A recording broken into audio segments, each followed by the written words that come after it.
एक बार एक युवक गौतम बुद्ध के पास आया और गौतम बुद्ध से बोला कि बुद्ध, मेरे मन में इतने गंदे विचार क्यों आते हैं। मैं नहीं चाहता कि मेरे मन में गंदे विचार आए, पर मेरे मन में हमेशा काम वासना के विचार चलते रहते हैं और मैं इनके बारे में सोचकर बहुत परेशान हूँ। मेरी ऊर्जा और समय दोनों ये सोचने में ही नष्ट हो जाता है और इन सब के विचार की वजह से मेरा मन हमेशा अशांत रहता है। मैं स्त्रियों के प्रति मोहित हो जाता हूँ, अपने आप को रोक नहीं पाता। बुद्ध मुस्कुराए और उन्होंने युवक से पूछा, क्या तुम्हें पता है यह काम वासना होती क्या है?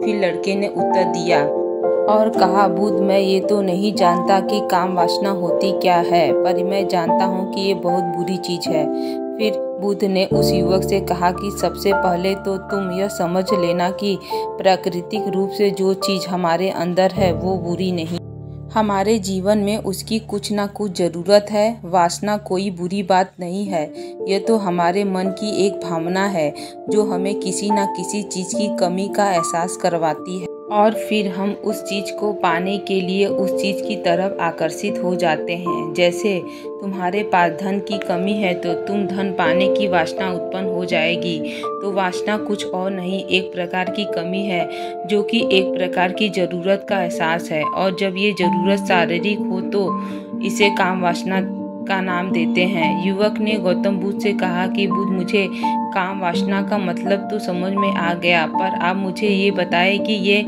उत्पन्न कहाँ से होती है और कैसे ये आती है। गौतम बुद्ध ने कहा कि काम वासना कहीं से आती नहीं है, ये तो हमारे अंदर ही होती है और इसका होना जरूरी भी है, तभी तो मानव जाति का विस्तार होगा। युवक ने कहा, जब यह हमारे अंदर ही है तो जरूरी भी है, तो फिर लोग इसे गलत क्यों बोलते हैं? बुद्ध ने कहा कि यही तो समस्या है, लोगों ने काम वासना को गलत तरीके से सोच लिया है, इसे छिपाने की, दबाने की कोशिश करते हैं। काम वासना गलत नहीं है, बल्कि काम वासना का गलत तरीके से प्रयोग करना गलत बात है। लोग जिससे प्रेम करते हैं बस उसी के लिए जीने लग जाते हैं, उसे पाना ही अपना लक्ष्य बना लेते हैं और उसी के बारे में हमेशा सोचते रहते हैं, पर यह सब गलत है। बुद्ध ने कहा कि तुम्हें पता है जानवरों में भी काम वासना होती है? युवक ने उत्तर दिया, बुद्ध, जानवरों में भी काम वासना होती है, क्योंकि जानवर भी तो आखिर अपनी पीढ़ी को आगे बढ़ाएंगे। बुद्ध ने कहा, तो फिर हम जानवरों की काम वासना को गलत क्यों नहीं कहते? युवक ने कहा, मुझे नहीं पता महात्मा, आप ही मुझे बताएं। गौतम बुद्ध ने कहा कि जानवर अपनी काम वासना का प्रयोग आनंद प्राप्ति के लिए नहीं करते, वह सिर्फ संतान उत्पन्न करने के लिए काम वासना का उपयोग करते हैं। जानवरों को प्रकृति ने इतनी समझ नहीं दी कि वह काम वासना को अपने सुख का आधार बना सके, जबकि मनुष्य अपनी समझ के बलबूते पर प्रकृति में पाई जाने वाली प्रत्येक वस्तु को अपने सुख के लिए प्रयोग करता है। बुद्ध कहते हैं कि जब हम गंदे विचारों को जबरदस्ती रोकने का प्रयास करते हैं तो वो मजबूती के साथ हमारे अंदर प्रवेश करते हैं और हमारे अंदर उठने लगते हैं। इसलिए हमें उन्हें कभी भी दबाने की कोशिश नहीं करनी चाहिए।